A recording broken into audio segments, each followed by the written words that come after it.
नमस्कार, मी भीमराव कडाळे पाटील BKP मराठीमध्ये आपलं सर्वांचं स्वागत। आज नवीन दिवस, नवीन विषय, नवीन दिवसाची नवीन अशी चर्चा।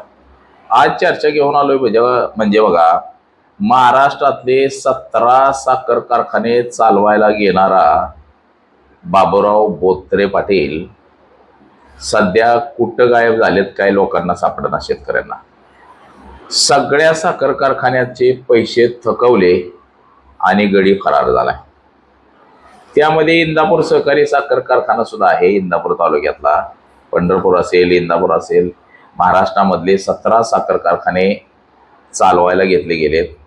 आता हे चालवायला साखर कारखाने घेतले म्हणजे कोणाच्या आशीर्वादाने घेतले हे आपल्या सगळ्यांना माहिती आहे। एकेकाळी हार्डवेअरचं दुकान चालवणारा माणूस आज 17 कारखान्याचा मालक होतो आणि त्याच्याकडं शेतकऱ्याचे पैसे द्यायला पैसे राहत नाहीत अशी वेळ येते। मग आता हे खरं नाटक आहे का शेतकऱ्याचे पैसे लोबाडण्याचं नाटक आहे? बघा, गाजावाजा करून अनेक साखर कारखाने घेतले गेले आणि आता मात्र शेतकऱ्यांना तिळंजली देण्याचं काम केलं गेलेलं आहे। तर याच विषयाची आज चर्चा घेऊन आलेलो आहे। तर चला, सर्वप्रथम आपण जर चॅनल सबस्क्राईब केला नसेल तर चॅनल सबस्क्राईब करावा ही सर्वांना विनंती। आणि चला चर्चेला सुरुवात करूया। हा माझा 6वा व्हिडिओ आहे की बोत्रे पाटील यांनी जे साखर कारखाने चालवायला कसे घेतले, काय केलं, कुठल्या कुठल्या कारखान्यांबरोबर कारखाने विकत घेतले, कशी तोडजोड केली, असे मी विविध प्रकारे व्हिडिओ बनवत असतो।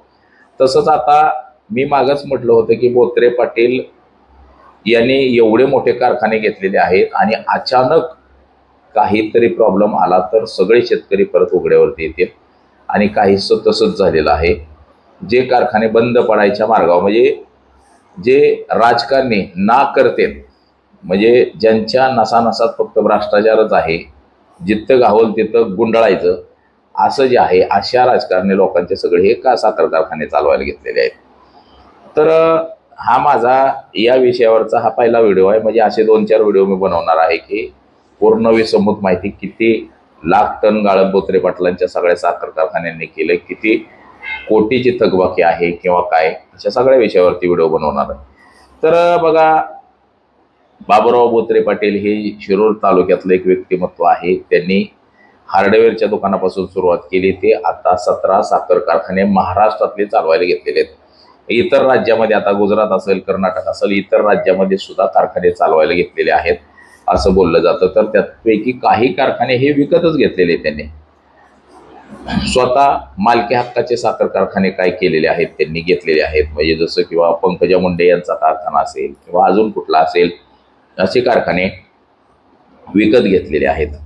मग हे कारखाने चालवत असताना शेतकऱ्याला सुद्धा चांगला बाजारभाव मिळाला पाहिजे, शेतकऱ्याची देणी सुद्धा दिली पाहिजेत।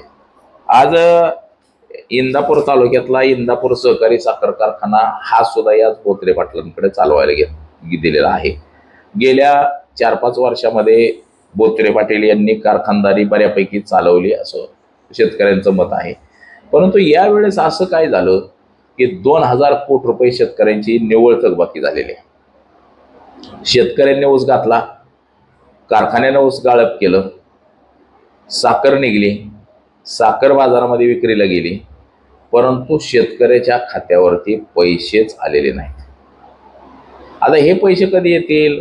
शेतकरी त्या कारखान्याकडे डोळे लावून थांबलेला आहे की बाबा आमचं पैसे आज तरी येतील, उद्या तरी येतील। म्हणजे बघा, शेतकऱ्याला ऊस पिकवायसाठी 15 महिने लागतात।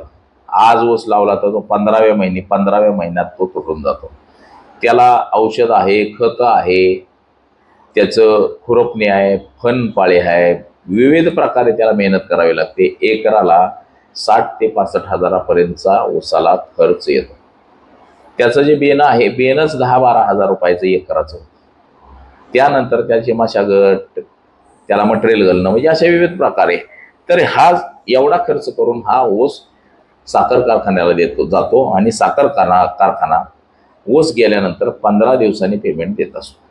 आज 15 दिवसांनी पेमेंट देतो। आज महिना झाला, 2 महिने झालं, 3 महिने झाले, तरी अद्याप तरी शेतकऱ्याच्या खात्यावरती पैसे आलेले नाहीत. म्हणजे शेतकरी हतबल झालाय.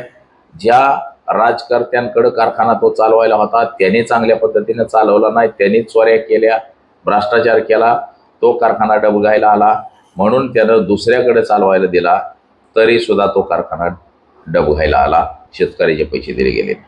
बघा, कारखाने सुरू होताना मात्र ऊस मिळवण्यासाठी सुरुवातीच्या महिना दीड महिन्याच्या काळामध्ये रोख पैसे दिले जातात आणि त्यानंतर मात्र लटकवून टाकलं जातं लोकांना. आता इंदापूर तालुक्यातला जो शंकरराव बाजीराव पाटील सहकारी साखर कारखाना आहे, जो दस्तूर खुद्द शंकरराव बाजीराव पाटील यांनी हा कारखान्याची निर्मिती केली. चांगल्या पद्धतीचा तो कारखाना उभारला गेला, चांगला कारखाना चालवला गेला शंकरराव पाटलांकडून. जवळपास असं बोललं जातं की 200 कोटी रुपये तो कारखाना नफ्यामध्ये होता. शंकरराव पाटलांच्या निधनानंतर त्यांची पत्नी लीलावती पाटील ह्या कारखान्याच्या चेअरमन झाल्या. त्यांच्या कार्यकाळामध्ये सुद्धा कारखाना चांगल्या पद्धतीनं चालत होता. परंतु त्यांच्या निधनानंतर, लीलावहिनीच्या निधनानंतर हर्षवर्धन पाटील हे त्या कारखान्याचे चेअरमन झाले. त्या कारखान्याचे चेअरमन झाल्यानंतर असं काय त्या कारखान्यामध्ये झालं की कारखान्यावरती 400-500 कोटी रुपयाचं कर्ज झालं. आता आपल्याला माहिती आहे कर्ज कशा पद्धतीनं होतं. पहिले 200 कोटी रुपये ठेव होती, ते बी गेल्या. कर्ज झालं 400-500 कोटीचा. कारखाना डबघायला आला, कारखाना अक्षरशः बंद पडला. बंद पडल्यानंतर बाबूराव पाटील, बोत्रे पाटील यांना कारखाना तो चालवायला दिला गेला असं सांगण्यात येते. का विक्री झाला हे कोणाला अजून माहीत नाही, परंतु त्या कारखान्याचं खरेदी खत सुद्धा बाहेर आलेलं नाही. तो कारखाना चालवायला दिला असं सांगण्यात आलं. कारखाना सुरू झाला. कामगारांच्या ज्या पगारी थकलेल्या होत्या, जे काय असेल 5 महिन्याच्या, 6 महिन्याच्या, 8 महिन्याच्या, 10 महिन्याच्या, 15 महिन्याच्या, ज्या पण काय थकलेल्या होत्या त्यापैकी 1-2 पगारी दिल्या गेल्या.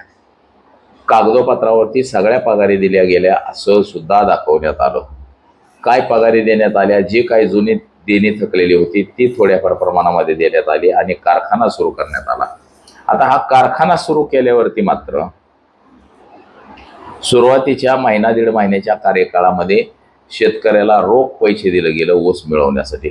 हर्षवर्धन पाटलांनी सुद्धा तालुकाभर सगळीकडे पोस्टर लावलं की शेतकरी आणि भाडे तत्वाचा कारखानदार हा देशातला पहिलाच प्रयोग आहे म्हणे. हा तर 17वा युनिट होतं, परंतु पहिला प्रयोग म्हणून सांगितलं गेलं. तर असे बोर्ड लावले की महाराष्ट्रात सगळ्यात जास्त ऊसाला दर दिला, हे केलं ते केलं.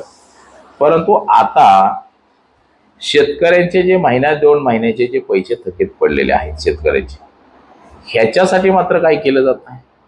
शेतकऱ्याचे पैसे कधी मिळणार या पैशाकडं शेतकरी डोळे लावून बसलेला आहे.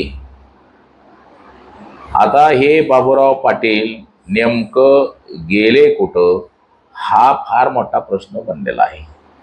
म्हणजे कारखानदारी चालवायला घेतली, ज्या पूर्वीच्या नेत्याकडे होते ते कसं तरी रडत खडत चालवत होतं म्हणून ह्यांना दिलं, परंतु ह्यांनी सुद्धा फक्त मलिदा खाण्याचं काम केलं आणि ती संस्था पुन्हा डबघायला आणण्याचं काम केलं. आता इंदापूर कारखाना चालू होतोय का नाही हेच मोठी असं साशंकता निर्माण झालेली आहे. म्हणजे जर बोत्रे पाटलांना जर पैसे नाही दिले आणि बोत्रे पाटील जर अडचणीत आले असतील तर मात्र हे 17च्या 17 कारखाने पुन्हा चालू होतेत का नाही त्याची मात्र शक्यता निर्माण झालेली आहे. आता असं सांगितलं जाते की 2000 कोटीपेक्षा अधिक रक्कम ही या सगळ्या साखर कारखान्यांकडे थकीत आहे आणि हे दिल्याशिवाय शेतकरी परत ऊस देणार नाही, हेही तितकंच खरं आहे. साखर आयुक्ताने सुद्धा वारंवार पत्र काढून अद्याप तरी त्याची बिलं ऊसाची लोकांची दिली नाही, हेही तितकंच खरं आहे. तर चला बघूया आता पुढं काय होत आहे ते. म्हणजे इंदापूर साखर कारखाना जो आहे, कर्मयोगी शंकरराव बाजीराव पाटील हा साखर कारखाना चालू होतोय का नाही हे सुद्धा यावेळेस बघणं महत्त्वाचं आहे. कारण की त्या कारखान्यावरती कर्जाचा बोजा हा फार मोठ्या प्रमाणामध्ये पडलेला आहे. नूतनीकरणाचं सुद्धा कर्ज भारतीय जनता पक्षानं 200 कोटीचं दिलेलं होतं, ते सुद्धा कर्ज गायब झालं आणि त्या कारखान्यानं ऊसाचं गाळप केलेलं होतं ते सुद्धा गायब झालेलं, त्याचे सुद्धा पैसे. आता हे अनेक मोठा विषय आहे. म्हणजे शेतकरी नेते विठ्ठल पवारराजे यांनी बऱ्याच कारखान्याच्या ह्या सगळ्या उलाढाली बाहेर काढलेल्या होत्या, परंतु त्यांना कशा पद्धतीनं शांत केलं ते अजून तरी काही कळालेलं नाही. म्हणजे परत त्यांनी सुद्धा आवाज उठवलेला नाही. असं बऱ्याच जणांनी आवाज उठवण्याचा प्रयत्न केला, परंतु त्यांचा आवाज दाबण्याचं काम सुद्धा केलं जातं. म्हणजे ही महाराष्ट्राची आणि देशाची स्थिती निर्माण झालेली आहे. तर बघा, आज एवढंच.